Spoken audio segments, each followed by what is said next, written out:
First of all, Bitcoin is the solution to the problem because it is the apex property. You can't inflate it away. It's a global monetary network for people that want to store their economic energy for the next 100 years.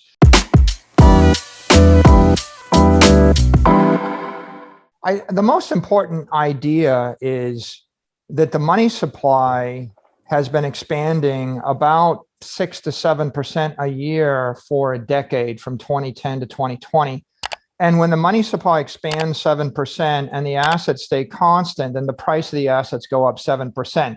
So the S&P 500 was going up about 8.5% for a decade, and the money supply was expanding. If you stop expanding the money supply, the S&P 500 would have stopped going up. What happened in March is that the money supply started expanding at 24%, so triple. The S&P jumped by 24, 25% instead of by 8% a year. And you have to now, if you're an individual, if you're a business or if you're an individual, you now need to become much more macroeconomically sensitive to the strength of the currency. If the currency was not expanding ever, then it doesn't matter. And if it's expanding at a slow rate, you can afford to ignore it. But when the currency starts expanding or the inflating at a more rapid rate, what happens is the prices all around you start to move, and then you have to interpret them properly.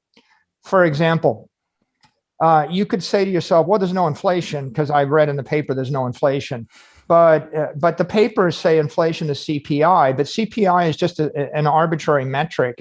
It's measuring the rate at which a market basket of items which I selected for you go up in price. And so I can select any basket of items, and there are no assets involved in that selection. So, for example, over the past 12 months, CPI looks like 1%, but the rate of but housing, if you wanted to buy the house, went up by 11%. But if you wanted to buy a house in Palm Beach, it went up by 29%.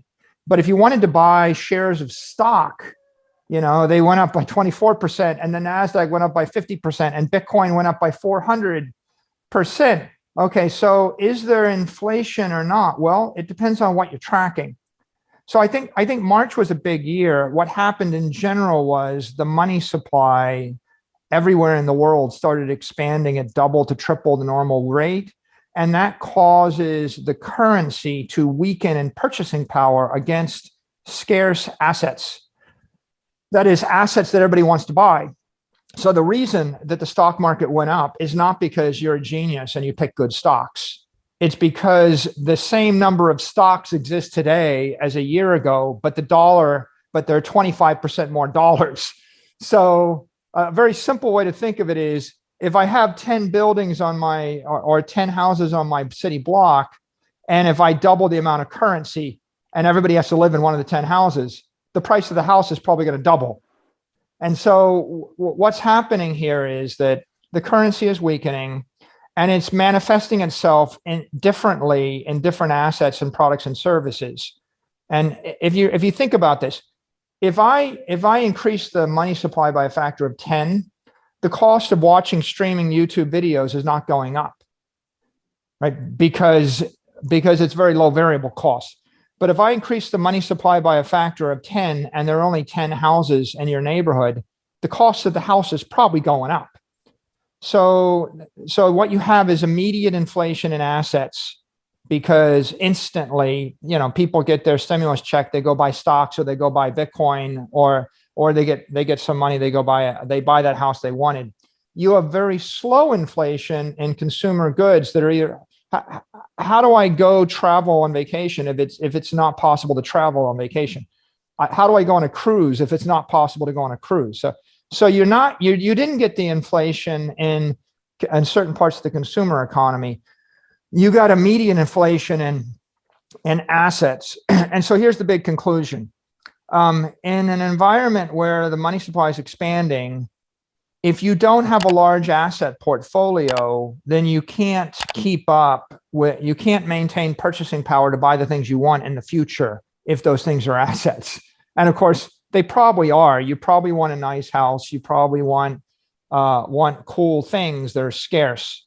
So this is why after the lockdown, it became very important to understand finance. You have to become much more financially sophisticated because the playing field is tilted in favor of the asset owners against people that work for cash and a salary or generate cash flows. The value of your cash flows is falling at that 24% rate, and the value of your assets is accreting at that 24% rate. And the playing field is tilting in favor of people, in favor of Wall Street against Main Street, if you will. The good news is in February, you had a mild monetary inflation problem, 6-7% a year. It's still pernicious. It's really draining the assets of workers and cash flow and Main Street. It's hurting, but it wasn't big enough. The heat wasn't strong enough for people to really leap out of the boiling water.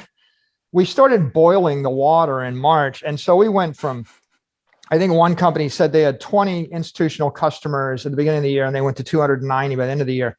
There were the total amount of public companies with Bitcoin on their balance sheet was $2 million in February.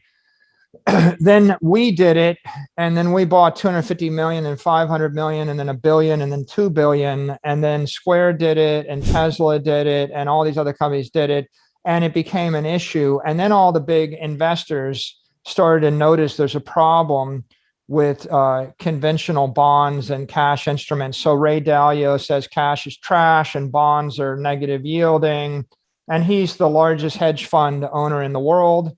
So all of the macroeconomic speakers, Blackstone, Skybridge, Paul Tudor Jones, Stanley Druckenmiller, Bill Miller, they all started to speak about this subject after March.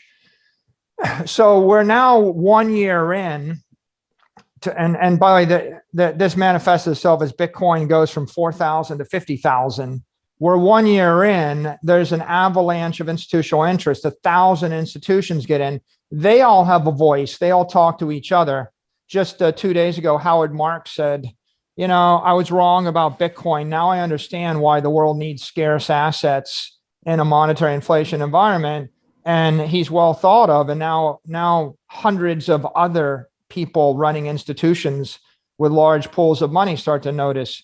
So I think what happens is, first of all, Bitcoin is the solution to the problem because it is the apex property. You can't inflate it away. It's a global monetary network for people that want to store their economic energy for the next 100 years. So it's the solution to the problem. That's why it's exploding in value and in popularity. And as the early adopters move, then more adopters move, then institutions move, then all these billion-dollar entities move. The Main Street media started to cover the story differently after February 8th, Jake. February 8th was like a big date when Tesla announced they bought $1.5 billion of Bitcoin.